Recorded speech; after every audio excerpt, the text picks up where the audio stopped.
Hello friends, welcome to our show health live. मैं हूं आपके साथ शिखा। आज अपने शो में हम बात करेंगे स्पाइनल प्रॉब्लम के बारे में। ट्यूबरकुलोसिस ऑफ स्पाइन ये क्या है, जानेंगे। डॉक्टर से हमारे साथ आज स्टूडियो में मौजूद हैं consultant spine surgeon doctor Sudeep Jain. अगर आपका भी कोई सवाल है जो कि स्पाइन प्रॉब्लम से जुड़ा हुआ है तो टीवी स्क्रीन पर दिए गए नंबर्स पर हमें अभी कॉल कर सकते हैं। डॉक्टर साहब, आपका बहुत बहुत स्वागत है कार्यक्रम में। जी नमस्कार, गुड इवनिंग। डॉक्टर साहब, हम सब जानते हैं ट्यूबरकुलोसिस के बारे में, लेकिन आज मैं आपसे जानना चाहूँगी कि ट्यूबरकुलोसिस अगर स्पाइन की प्रॉब्लम है तो ये क्या है? स्पाइनल ट्यूबरकुलोसिस बेसिकली क्या है? जी, स्पाइनल ट्यूबरकुलोसिस जिसको पॉट स्पाइन भी बोलते हैं, ये एक बहुत कॉमन प्रॉब्लम है जो हमारी स्पाइन के किसी भी रीजन में हो सकती है। Cervical spine, thoracic spine, lumbar spine.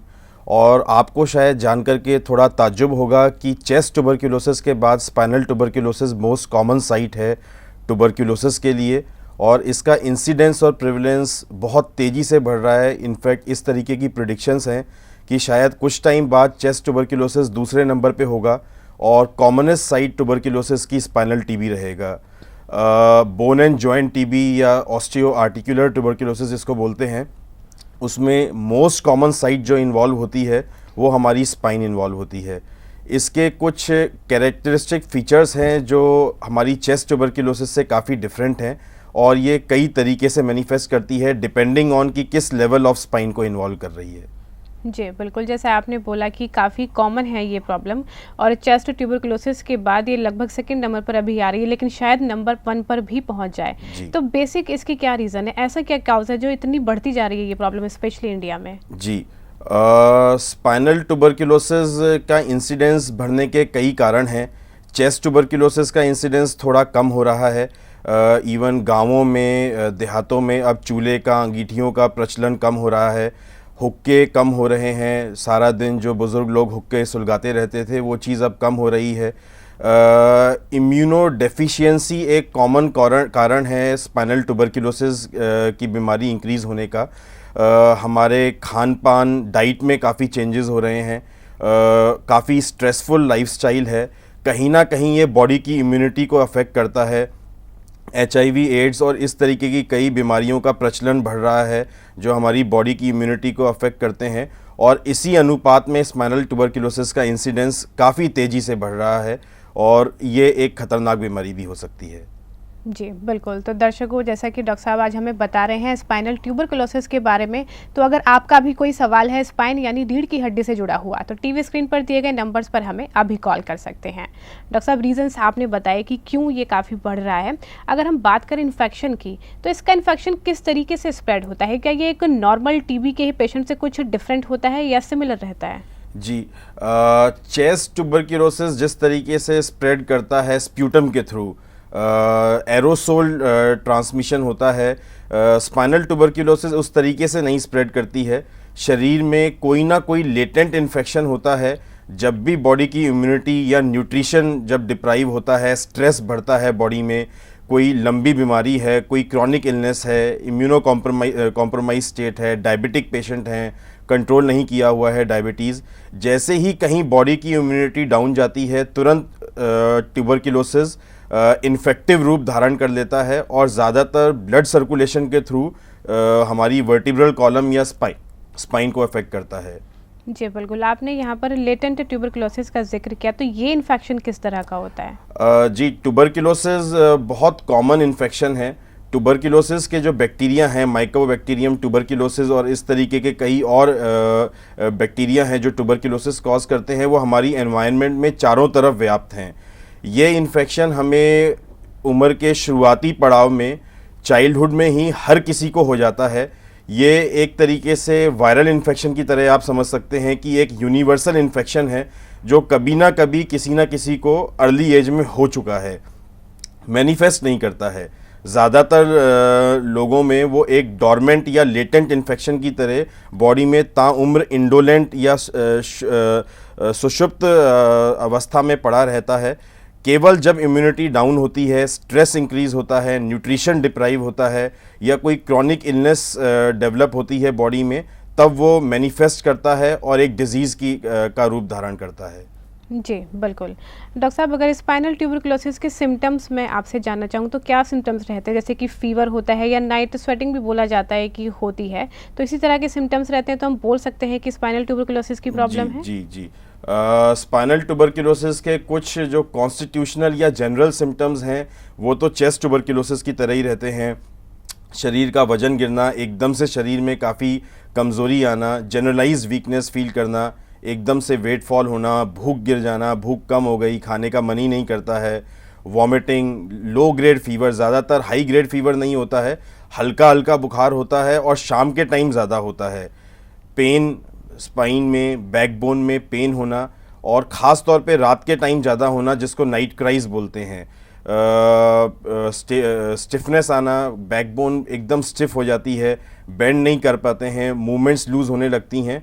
और स्पाइनल ट्यूबरक्लोसिस जब नसों को अफेक्ट करने लगता है या जो पस बनती है टीबी में, वो जब नसों को दबाने लगती है तो पैरालिसिस होने के चांसेस या ये कॉम्प्लिकेशन का रिस्क बहुत बढ़ जाता है। जी, बिल्कुल। तो जैसे कॉम्प्लिकेशन काफ़ी हो सकते हैं तो बहुत ज़रूरी है कि अर्ली स्टेज में ही इसको डायग्नोस कर लिया जाए। तो इफ़ेक्टिव इसके लिए टेस्ट कौन-कौन से रिकमेंड किए जाते हैं?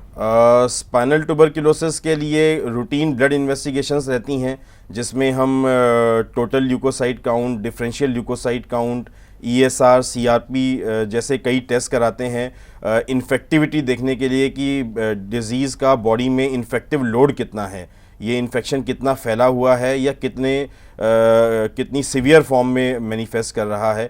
इसके अलावा कुछ स्पेसिफिक ब्लड टेस्ट भी होते हैं ट्यूबरक्लोसिस को देखने के लिए, जैसे इलाइज़ा है, पीसीआर है, एक क्वांटिफेरॉन गोल्ड टेस्ट रहता है जिसमें हम इंटरफेरॉन्स का लेवल मेजर करते हैं। इसके अलावा जो डिज़ीज़ स्पेसिफिक या साइट स्पेसिफिक इन्वेस्टिगेशंस हैं, एक्सरे से हर बार काम नहीं चलता है, कई बार एक्सरेज में मैनिफेस्ट करता है, कई बार अर्ली स्टेजेस में एक्सरे में डायग्नोज नहीं हो पाता है। तो ऐसे में ज़्यादातर एक जो गोल्ड स्टैंडर्ड या बेसलाइन इन्वेस्टिगेशन करानी पड़ती है वो एमआरआई है, उस पर इसको कैरेक्टराइज किया जाता है और इसकी सिवियरिटी को ग्रेड किया जाता है। जी, जैसे आपने ग्रेडिंग की बात करी है तो क्या कुछ स्टेजेस इसमें रहती हैं? जी, स्पाइनल ट्यूबरक्लोसिस को कई तरीके से डिवाइड किया जा सकता है। एक ड्राई ट्यूबरक्लोसिस है, दूसरा वेट ट्यूबरक्लोसिस है। ज़्यादातर अर्ली स्टेजेस में ड्राई होता है। ड्राई माने कि पस फॉर्मेशन उतना नहीं होता है, हड्डियों को डैमेज करता रहता है, डिस्ट्रॉय करता रहता है, खोखला कर देता है, लेकिन पस नहीं बनती है। जब पस फॉर्मेशन स्टार्ट होता है तो हम उसको वेट ट्यूबरक्लोसिस बोलते हैं। पस के पॉकेट्स बनने लग जाते हैं जो स्पाइनल कॉर्ड को कंप्रेस कर सकते हैं और पैरालिसिस कॉज कर सकते हैं। इसके अलावा कई बार पस नहीं बनती है लेकिन ग्रैन्युलोमा, एक टीबी की गांठ या गुठली टाइप की बन जाती है, वो भी स्पाइनल कॉर्ड के ऊपर कंप्रेशन करके और पैरालिसिस कॉज कर सकती है। पैरालिसिस ही एक सबसे बड़ी कॉम्प्लिकेशन है जिसकी वजह से स्पाइनल ट्यूबरक्लोसिस को एक ज़्यादा कॉम्प्लिकेटेड ट्यूबरक्लोसिस माना जाता है चेस्ट टीबी या किसी भी और ऑस्टियो आर्टिकुलर या बोन ट्यूबरक्लोसिस के मुकाबले। ज़्यादातर ये मल्टीपल बोन्स को इन्वॉल्व करता है, मल्टीपल वर्टिब्रल बॉडीज़ को इन्वॉल्व करता है, या कम से कम 2 हड्डियों को तो इन्वॉल्व करता ही है। इसलिए डिपेंडिंग ऑन कि कितनी हड्डियों को इन्वॉल्व कर रहा है हम इसकी स्टेजिंग भी करते हैं। कई बार मल्टीफोकल होता है, माने कि स्पाइन को मल्टीपल लेवल्स पे अलग अलग जगह अफेक्ट कर रहा होता है। तो इन सब चीज़ों को कंबाइन करके हम इसकी स्टेजिंग और ग्रेडिंग करते हैं और उसके हिसाब से उसकी ट्रीटमेंट भी निर्धारित की जाती है। जी, बिल्कुल। तो दर्शकों, आज हम बात कर रहे हैं डॉक्टर जैन के साथ स्पाइनल ट्यूबरकुलोसिस के बारे में। काफ़ी डिटेल इन्फॉर्मेशन उनसे ले रहे हैं। अगर आप भी कुछ जानना चाहते हैं, स्पाइन यानी रीढ़ की हड्डी से जुड़ा आपका कोई भी सवाल है, तो टीवी स्क्रीन पर दिए गए नंबर्स पर हमें अभी कॉल कर सकते हैं।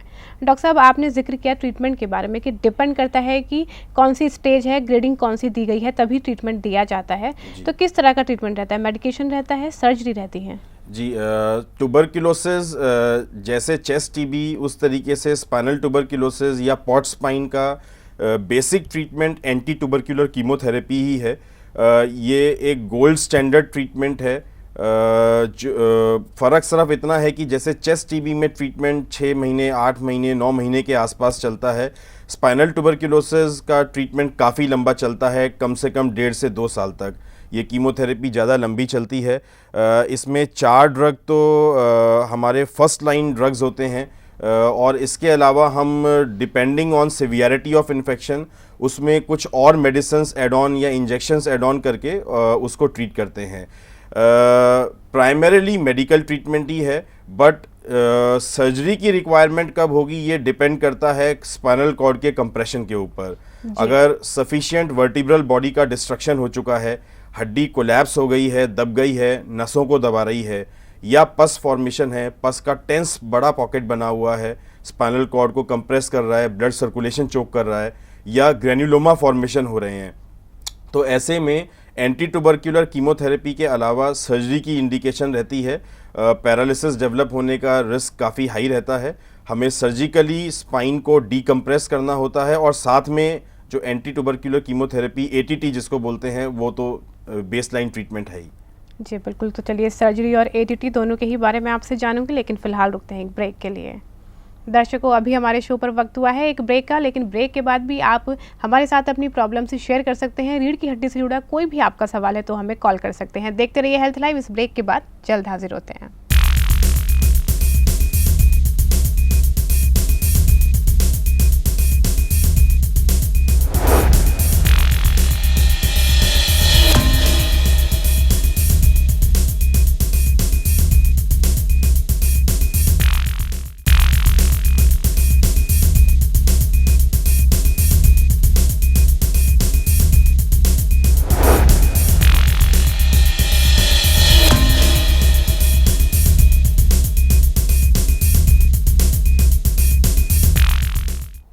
Welcome back after the break. आज हम हेल्थ लाइव में बात कर रहे हैं रीढ़ की हड्डी के बारे में। अगर आपका कोई भी सवाल है रीढ़ की हड्डी से जुड़ा हुआ तो टीवी स्क्रीन पर दिए गए नंबर्स पर हमें अभी आप कॉल कर सकते हैं। डॉक्टर सुदीप, आपने हमें काफ़ी कुछ बताया स्पाइनल ट्यूबरकुलोसिस के बारे में। आपसे मैं जानना चाहूँगी, ब्रेक से पहले जिक्र किया आपने ATT का, तो किस तरह की ये प्रोसीजर है? जी, 4 ड्रग ATT से स्टार्ट करते हैं। आइसोनियाजिड, रिफेम्पिसिन, पायराजिनामाइड, इथैम्बुटोल, ये 4 बेसलाइन ड्रग हैं जो फर्स्ट लाइन ट्रीटमेंट फॉर्म करते हैं। तकरीबन 4 महीने देते हैं, फिर एक ड्रग कम करके 4 महीने देते हैं, और फिर 2 ड्रग्स तकरीबन 1-1.5 साल के लिए कंटिन्यू करते हैं। अगर ज़्यादा एक्सटेंसिव डिजीज़ है, मल्टीफोकल है, मल्टीपल लेवल्स पे वर्टिब्रल कॉलम को, हमारी स्पाइन को अफेक्ट कर रहा है, काफ़ी ज़्यादा पस फॉर्मेशन है, ऐसा लग रहा है कि पस का टेंशन इंक्रीज़ होता जा रहा है, साइज़ इंक्रीज़ होता जा रहा है, या काफ़ी लेट डायग्नोज हुआ है, या दूसरी बार हुआ है, रिकरेंस है, तो ऐसे में फिर हम कुछ और ड्रग्स, स्ट्रेप्टोमाइसिन इंजेक्शंस और कुछ और एंटीबायोटिक्स उसमें ऐड करते हैं। 5-5, 6-6 कई बार और ज़्यादा ड्रग्स भी देने पड़ते हैं। ट्रीटमेंट काफ़ी जटिल है ट्यूबरक्यूलोसिस, खासतौर पे स्पाइनल ट्यूबरक्यूलोसिस का, लेकिन ये परमानेंटली क्योरेबल है। इसको पूरे तरीके से ट्रीट किया जा सकता है, इसका पूरे तरीके से इलाज संभव है। जी, तो अगर स्पाइनल ट्यूबरकुलोसिस के पेशेंट को ये कीमोथेरेपी दी जाती है तो लगभग कितने टाइम तक ये कंटिन्यू रहती है? जी, तकरीबन 1.5 से 2 साल आप एक एवरेज मान सकते हैं। मिनिमम हम 1.5 साल देते हैं। अगर ट्रीटमेंट बीच में कट शॉर्ट की जाए, मरीज ने कंप्लाइंस नहीं किया, किसी वजह से उसने बीच में छोड़ दिया, तो इसके रिकरेंस होने के चांसेस बढ़ जाते हैं, और रिकरेंस ज़्यादातर ज़्यादा रेजिस्टेंट होता है। फिर कई बार दवाइयाँ उतनी इफ़ेक्टिव नहीं हो पाती हैं, और ज़्यादा लंबा ट्रीटमेंट लेना पड़ जाता है। जी बिल्कुल, चलिए कॉलर जुड़े हैं हमारे साथ दिल्ली से। हेलो हेलो, शारदा जी अपना सवाल पूछें। हाँ जी जी मेरे बताएं। डिस्क में उस कमर के पिछले डिस्क में बहुत प्रॉब्लम रहती है, दर्द बहुत रहता है। जी, कोई टेस्ट आपने कराया है अभी तक? हाँ, MRI कराए हैं, उसमें है नंबर 2, 3, 4, 5 और 6। जी, एज कितनी है आपकी? मेरी एज है 68। जी, जिस तरीके से आपने बताया मल्टीपल लेवल्स पे आपको प्रॉब्लम हो रही है डिस्क की, ये डीजेनरेटिव लंबर स्पॉन्डाइलोसिस जिसको बोलते हैं, वैसा लग रहा है, जो ऑलमोस्ट आपकी पूरी लोअर बैक को, लंबर स्पाइन को मल्टीपल लेवल्स पे इन्वॉल्व कर रहा है। एग्जैक्ट सिचुएशन तो MRI देख करके मालूम पड़ेगा। Initially treatment physiotherapy, acupressure, acupuncture, सिकाई, फॉर्मेंटेशन, मेडिसिन से रहता है। आपने बताया नहीं कि आप ये सब कुछ ले चुके हैं या नहीं, कितने टाइम से ट्रीटमेंट चल रहा है, और अगर इन सब चीज़ों से आपको आराम नहीं हुआ है तो फिर आप एक बार अपने MRI स्कैन्स लेकर के आइए। देख करके मालूम पड़ेगा आपको एग्जैक्टली कितना नर्व कंप्रेशन है और प्रॉब्लम कितनी बढ़ी हुई है। जी, बिल्कुल।